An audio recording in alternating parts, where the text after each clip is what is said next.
आपने मुझे बजट पे अपनी बात रखने का अवसर प्रदान किया। मैं अपनी बात को शुरू करते हुए बहुजन समाज में जन्मे सभी संतों, गुरुओं और महान पुरुषों को नमन करता हूं। साथ साथ मैं भारत की महान जनता का भी धन्यवाद करता हूं कि उन्होंने लोकतंत्र की रक्षा इस बार की है। सभापति महोदय, पिछले 10 सालों में सरकार की नीतियों के कारण गरीब और गरीब हुआ और अमीर हुआ है, यानी गरीबों और अमीरों के बीच फासला बढ़ गया है। सारे देश की संपत्ति को चंद अमीरों के हाथ में दे दिया गया है। ये हमारे संविधान की मंशा और समतावादी समाज के लक्ष्य के खिलाफ है। अतः हमारी नीतियां गरीबों के पक्ष में भी होनी चाहिए। जातिगत जनगणना, SC, ST, OBC यानी कि जो बहुजन समाज के लिए आज जीवन मरण का प्रश्न है, इसके बारे में कोई बात बजट में नहीं की गई है। इसके बाद जनसंख्या के अनुपात में बहुजन समाज को सभी क्षेत्रों में हिस्सेदारी मिलनी चाहिए, तभी बाबा साहब अम्बेडकर का जो सपना है समतामूलक समाज का, वो पूरा होगा। महोदय, एक ऐसा विकसित भारत है जिसमें आज भी सफाई कर्मचारी को पक्की नौकरी नहीं मिल रही है और उसको गटर में उतरने के लिए मजबूर किया जा रहा है। उनके लिए कोई अलग से बजट नहीं है। बजट बन सकता है अगर सरकार चाहे। SC, ST को जो सब प्लान मिलता था, SPC का जो पैसा मिलता था, वो बजट से हटा दिया गया है। साथ साथ देश के स्तर पर आशा, आंगनबाड़ी, भोजन माता, ग्राम सेवक, PRD जवान, होमगार्डों के मानदेय में बढ़ोतरी नहीं हुई है। ऐसा कुछ भी नहीं दिख रहा है कि उनके जीवन में खुशहाली आ जाए। इनका मानदेय बढ़ना चाहिए। विधवा, वृद्धा, विकलांग पेंशन प्रत्येक महीने 500 रुपये से बढ़ाकर 5000 रुपये की जानी चाहिए, क्योंकि महंगाई बढ़ रही है। देश में प्रधानमंत्री जन कल्याण योजना के तहत SC, ST, OBC और मुस्लिम को कितने घर दिए गए, इसका कोई आंकड़ा सरकार के पास नहीं है। देश में इसी तरह SC, ST, OBC के लिए कितने परिवारों को शौचालय की व्यवस्था कराई गई। आज भी सिद्धार्थनगर जैसे जिले और तमाम जिले जो है वहाँ शौचालय की व्यवस्था नहीं है। इस पर ध्यान देना चाहिए। देश भर में SC, ST, OBC के जो रिक्त पद पड़े हुए हैं, बैकलॉग भरना चाहिए। सरकार ने कुछ नहीं कहा। ये कैसी विश्व की 5वीं अर्थव्यवस्था है जिसमें आज भी SC, ST पे अत्याचार हो रहा है, महिलाओं के साथ रेप हत्या हो रही है। NCRB का डाटा पढ़ेंगे तो खून के आंसू रोने पड़ेंगे। युवा बेरोजगार है, सड़कों पे 80 करोड़ लोगों को 5 किलो राशन में जीवन यापन करना पड़ रहा है। जो बजट SC, ST को मिलता है, मेरे दाएं तरफ जो साथी बैठे उनको बुरा लगेगा, कर्नाटक में 14,732 करोड़ रुपए इन्होंने दूसरी योजना में लगा दिए और मध्य प्रदेश में आपने 95 करोड़ रुपए जो है दूसरे बजट में लगा दिए। हमारा जो मिलता है उसको तो मत छीनो भाई। MSP की लीगल गारंटी कोई बात नहीं हुई है। किसानों को जो 6,000 रुपये मिलते हैं उसको बढ़ा के 12,000 रुपये करना चाहिए और फसल बीमा जो है उसका सारा प्रीमियम सरकार भरे, किसानों पर बोझ ना लगे। रिजर्वेशन प्रमोशन में लागू नहीं किया गया, पुरानी पेंशन को बहाल नहीं किया गया, इस पर चर्चा नहीं हुई। देश में मनरेगा समय न्यूनतम मजदूरी की दर 700 रुपये होनी चाहिए। समान काम समान वेतन पॉलिसी लागू होनी चाहिए। जो रसोई की चिंता करते हुए 500 रुपये प्रति सिलेंडर से ज़्यादा के दाम नहीं होने चाहिए, जो महिलाओं को राहत मिल सके। बिजली के दामों में भी कमी होनी चाहिए। बेरोजगार युवाओं को 5,000 रुपये भत्ता मिलना चाहिए, जो बेरोजगार युवा जो है अपनी पढ़ाई या अपना खर्चा उठा सके। मैं अपने क्षेत्र के विषय में महोदय आपसे कहना चाहता हूं कि पश्चिम यूपी में नगीना में एक एम्स बनना चाहिए, एक IIT बननी चाहिए, एक IIM बनना चाहिए।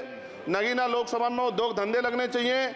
नगीना की कताई मिल जो है उसको पुनः शुरू कराना चाहिए।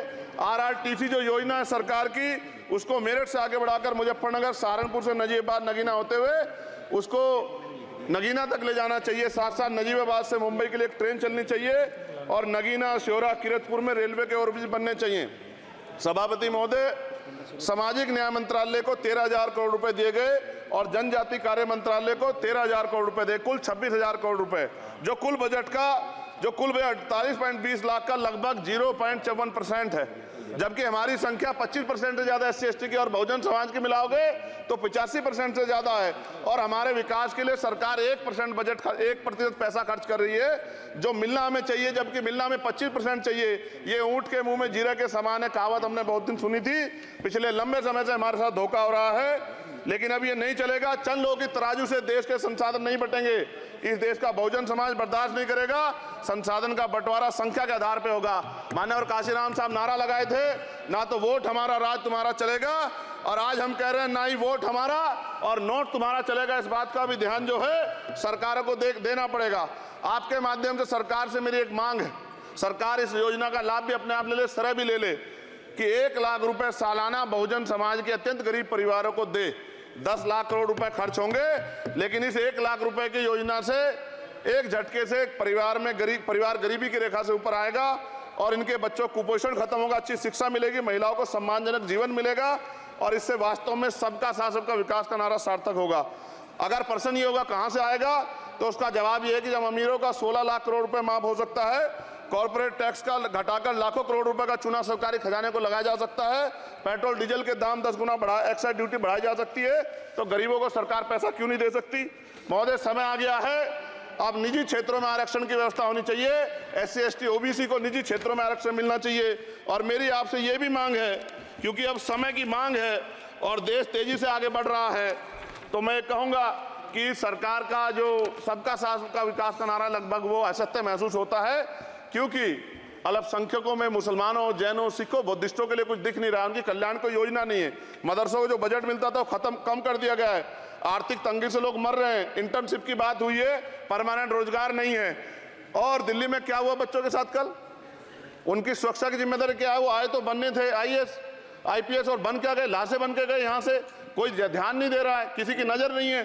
साथ साथ मैं आपसे ये भी आग्रह करूंगा कि हम ग्रामीण क्षेत्रों से आए लोग देश से बड़ा प्रेम करते हैं और हम ये महसूस करते हैं कि सरकारें हमें सुनेंगी, सरकारें हमारे बारे में सोचेंगी, लेकिन ऐसा महसूस हो जाता है आज़ादी के 75 साल बाद, और जिसको अमृत काल कहा जा रहा है, आज भी SC ST OBC के लोगों पर अत्याचार हो रहा है। अभी 2 दिन पहले गोली से उड़ा दिया गया गाजियाबाद में और राजस्थान में गर्दन काट दी गई।